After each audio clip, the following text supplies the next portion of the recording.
এখন তো শীতকাল, আর এই শীতকালীন সবজি কিন্তু অনেক রকমই পাওয়া যায়। আর এই শীতকালীন সবজিতে যে কোনো রেসিপি বানালেই কিন্তু খেতে দারুণ লাগে।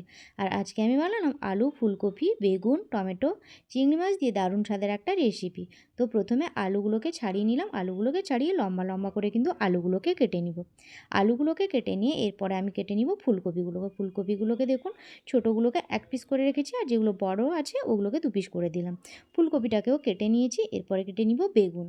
বেগুনটা কিন্তু আমি হাফ দিয়েছি, পুরো বেগুন দিইনি। এবার সবগুলোকে আমি ধুয়ে নিব। আর এদিকে আমি আদা দিব। আদা কিন্তু বেশি দিব না, এইটুকু মতন আদা দিলাম। আর দিলাম একটা টমেটো। টমেটো, কাঁচা লঙ্কা সমস্ত কিছু কেটে নিয়ে এরপরে আমি এখানে চিংড়ি মাছের লবণ হলুদ মাখিয়ে নিলাম। সবজিগুলো তো ধুয়ে নিয়েছি। এবার এগুলোকে আমি কড়াইতে ভেজে নিব। কড়াইতে তেল দিয়ে সমস্ত রকম সবজি দিয়ে লবণ দিয়ে এবার এগুলোকে ভেজে নিব। একটু হলুদও দিয়ে দিলাম। এবারে এটাকে আমি ঢাকা দিয়ে ভেজে নিব। এটা ভাজা হতে হতে আমি কিন্তু এদিকে বাটনাটা বেটে নিব। সবজিগুলো দেখুন ভাজা হয়ে গেছে। এবার এটাতে দিয়ে দিলাম পরিমাণ মতন জল আর টমেটো দিয়ে এটাকে ঢাকিয়ে দিলাম। আর এদিকে চলুন বেটে নিই।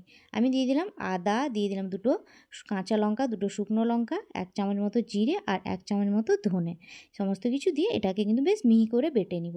বাটনাটা আমার বাটা হয়ে গেছে। এবার এটাকে তুলে নিব। বাটাটা তুলে নিয়ে এদিকে কিন্তু আমার দেখুন সবজিগুলোও কিন্তু সেদ্ধ হয়ে গেছে।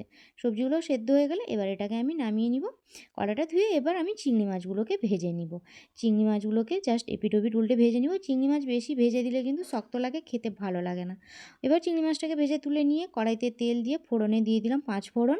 এরপরে বেটে রাখা মশলাটাকে দিয়ে কিছুক্ষণ কষিয়ে নিয়ে একটু জল দিয়ে দেবো। জলটাকে দিয়ে আরও কিছুক্ষণ কষাবো, মশলা থেকে তেল না ছাড়া অবধি। মশলা থেকে দেখুন খুব সুন্দর করে তেল ছেড়ে দিয়েছে। এবার সেদ্ধ করে রাখা সবজি আর চিংড়ি মাছটাকে দিয়ে দিব।